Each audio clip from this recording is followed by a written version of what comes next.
Where are you from? That's a trick question. I was born in Mississippi, but that's not where I'm from, and that's not where I grew up. My story starts in New York.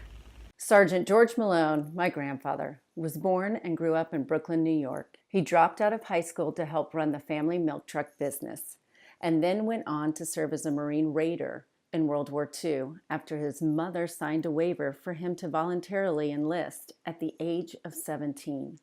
In 1942, he shipped out for the Pacific. History remembers the 4 Raider battalions as extremely efficient fighting tools in an island war that was spinning out of control.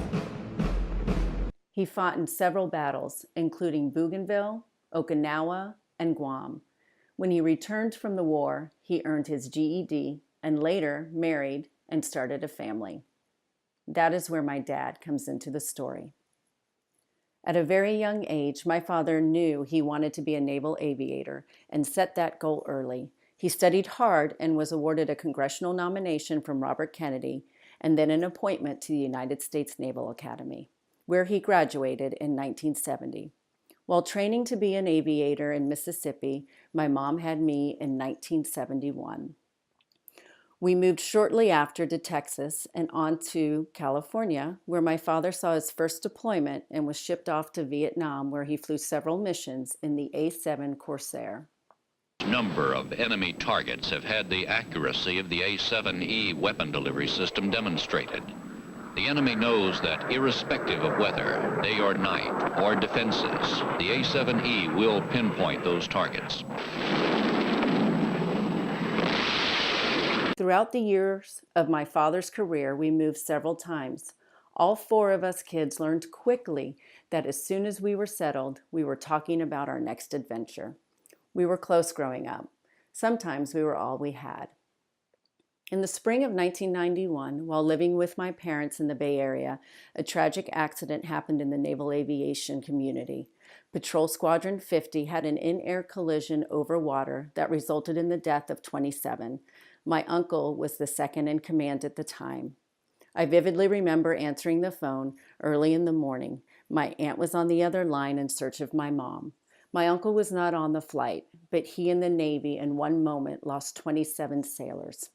The ship in charge of heading to the crash site was my father's ship, the USS Lincoln.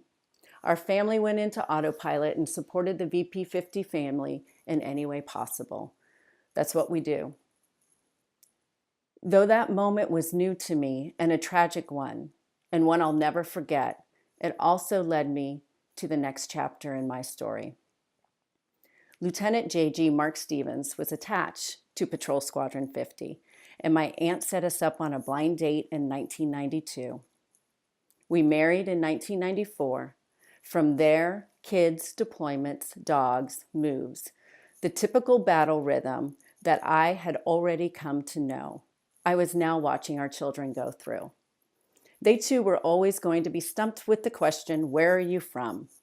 And all because one day their father decided to volunteer, take an oath to serve the Constitution and his country, just like their grandfather and their great-grandfather did years prior. So it was no surprise that both stood and volunteered to serve their country as well. Okay, so back to that question, where am I from? I'm from a family of service, not because they were drafted, but because they volunteered. I'm from a family of spouses that helped pave the way for me and continue to pave the way for others. I'm from a family that consists of less than 1% of this country that serves, less than 1%. I'm a Blue Star family. And right now, my heart lives in Pensacola, Florida, Tucson, Arizona, and Alexandria, Virginia. How lucky am I?